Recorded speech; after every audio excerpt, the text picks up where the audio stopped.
Welcome back to Andy's Guides. In today's video, we are going to show you how to disable or remove two-factor authentication or 2FA in Salesforce. Let's begin. Now, the first thing that you need to do is to log in using your credentials. If this is your first time on Salesforce, I need you to click the sign up option. And from here, just follow the on-screen instructions and you're good to go. Disabling or removing two-factor authentication or 2FA in Salesforce involves specific steps to ensure security and compliance with Salesforce authentication policies. But of course, you have to realize that doing so, you should carefully weigh the security implications and consider alternative security measures to maintain robust protection of their Salesforce if in case you wanted to disable the 2FA. Now, once you are here on your dashboard, I need you to click on the upper right corner where you can view the profile icon.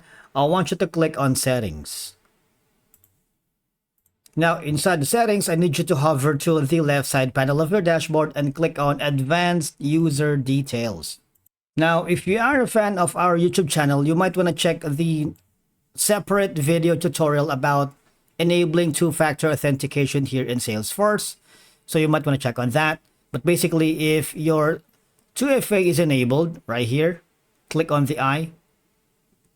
If you click on Connect, what will happen is this is a section wherein if you want to connect via Salesforce to a two-factor authentication, all I'm gonna do is simply cancel the 2FA here or disable. All right, it's a very easy process and it's straightforward. Now, after that, all I have to do is click on Save so that the update has been successfully saved here on your account. Now, you can do this in the website, salesforce.com, or the Salesforce desktop application. It is also doable in the Salesforce mobile app. If you encounter any problems disabling or removing your two-factor authentication in your Salesforce account, you might want to go to the Salesforce customer support. You have an option here that says search help. Type in your question and press enter to see if you get an answer. Just wait for it to load. If you can find the topic or the answers, you might want to check on the documentation from the community, or you can simply call the number below.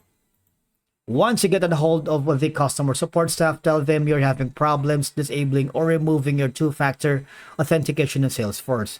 Otherwise, just click on the contact support, but you will be required to log into one of your accounts here in Salesforce. And that's it for today's video. Thank you so much for watching. We will see you again in the next one.